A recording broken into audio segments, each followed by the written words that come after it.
Hello. I continue answering your beauty questions that you asked me on Instagram. Let's go. Megan213 is asking, I, like you, have a rounder, more childish face, and I've wanted to cut my hair short for a while. How would I determine the best short hair length to flatter my face? And would you recommend a blunt cut all one length? Or layered? I'm looking for volume and easy maintenance. I curl my hair often. I think you pull off the short hair very well.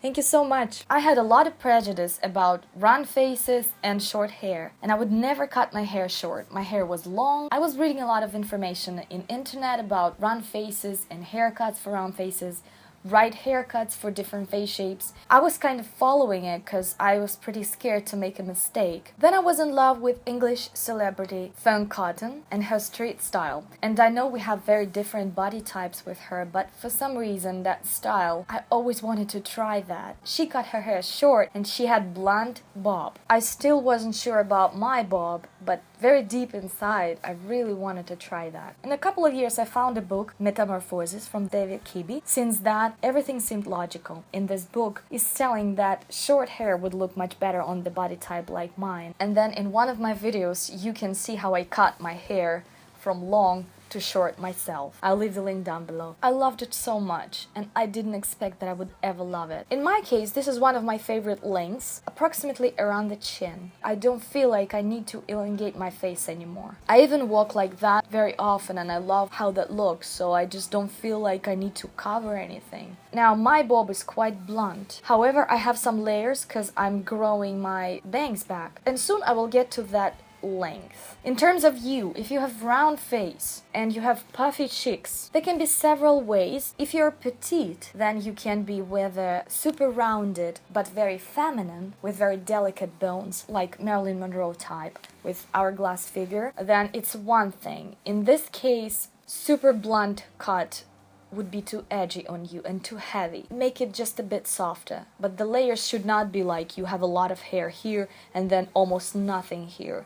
Never do that. They did this in the 90s, in the end of the 80s. You don't have any hair here, so don't do that. Slight layering would be okay, especially if you curl them a lot, then with layers or without layers, that will look pretty cool. This is if you are a very romantic type, meaning you are very rounded and very feminine. If you are a bit edgy, a bit like a teenager, the way you talk, the way you walk, your bones are angular, then you're more like me. You're like gamine type. Our hair should not be sleek and feminine, should not be very accurate. You can go wilder, still can do layers, but what I noticed that blunt haircut, but with some craziness, looks amazing on edgy, still rounded body types. The haircut depends more on the body type in general, and if you're moderately tall or a bit taller, then probably you're soft natural. And if you're soft natural, then you would look better with more hair, mid-length or lower, not shorter than that. So I think it doesn't depend on the face. You can always try. The hair grows back if you feel like that's too short. Make some volume on top and make those curls down a bit, pull them down a bit. So that will create a very beautiful line here. And you won't be upset about that you cut them short, and they will grow pretty fast. Purple Desiree. Tips for aging. I will make a separate video about skincare routine, and as far as I'm over 30 now, I'm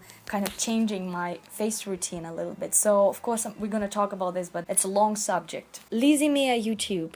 Why and how do people wear or bring eyeshadow all the way from the outside edge to the bridge of the nose? I can only wear eyeshadow on the outer third of my eyes because otherwise it looks like I have so much makeup on, like a drag queen. I have hooded eyes. It looks like everyone brings the eyeshadow all the way across.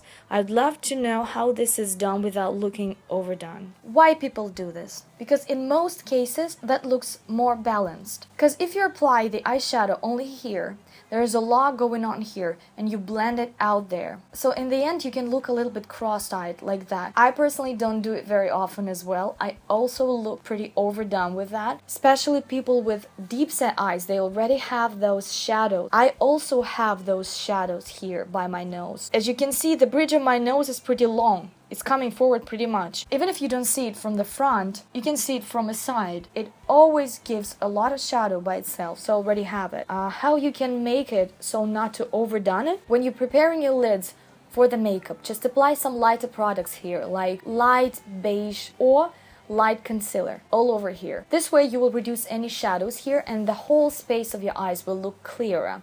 And then you will decide if you want to do that or not. Probably in this case, if you kind of blur your own structure, you will make it all very flat, then you will probably want to do that. Let's say here you used dark brown, then take peachy color, very light brown color, and make a thinner blending line and kind of elongate it here and then blend it with your finger so it will kind of go to nowhere. And do it with your eyes opened. Then you can always blend it with your finger and see how that looks. In this case, your eyes can look more balanced, or it will not just change anything. If you look okay with blending just here, then I think you're good to go. I think it's optional. BBVVAA is asking, do eyeshadows have to match your skin or your eye color better?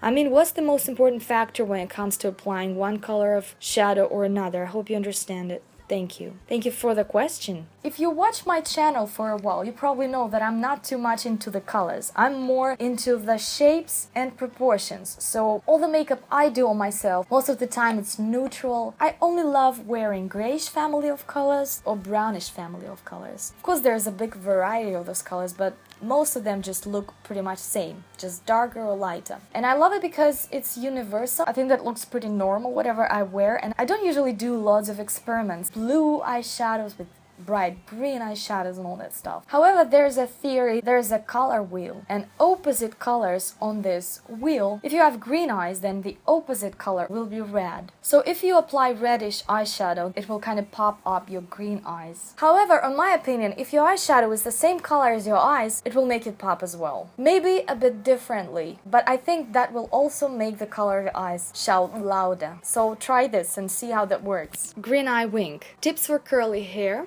Unfortunately, my hair is completely straight, so I don't have any experience working with curly hair, but I know it's pretty complicated to take care of. But what I want to tell you is, first of all, I love afro hair, natural afro hair. I think that girls with black skin, having that in their hair, cutting that in layers so it will stand up like a huge ball, I think that looks so amazing, so stylish. Or cutting like that. I know that that's pretty complicated to take care of, but also girls who have pretty curly hair in general. I love looking on girls like on this picture. Curly hair cut with layers. So the top hair is shorter, so they would stand up like this. And I think that's extremely beautiful and very sexy. So there are special balayage highlighting techniques for such hair, and we're gonna talk about that later as well. I'm gonna do a separate video about balayage for curly hair and for straight hair. Susie Having Fun is asking, I have hooded eyes, would love to see a recent video on different eyeshadow looks for us girls. Yeah, I probably will make one. I already made several videos about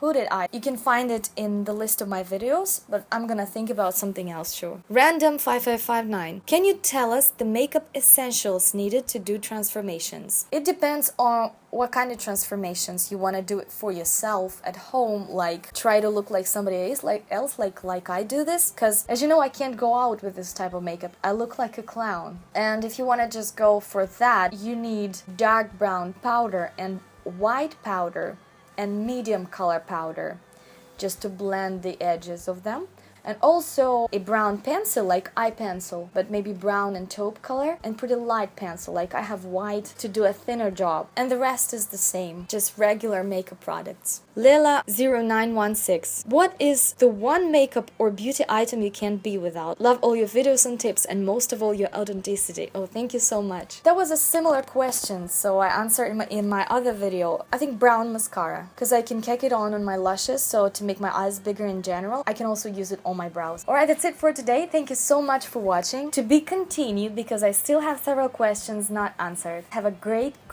day. Subscribe to my channel, put thumbs up. I also would love to find out your opinions on the questions. I have much broader knowledge on things after I read your comments, so you really teach me a lot. Thank you, love you, and bye-bye.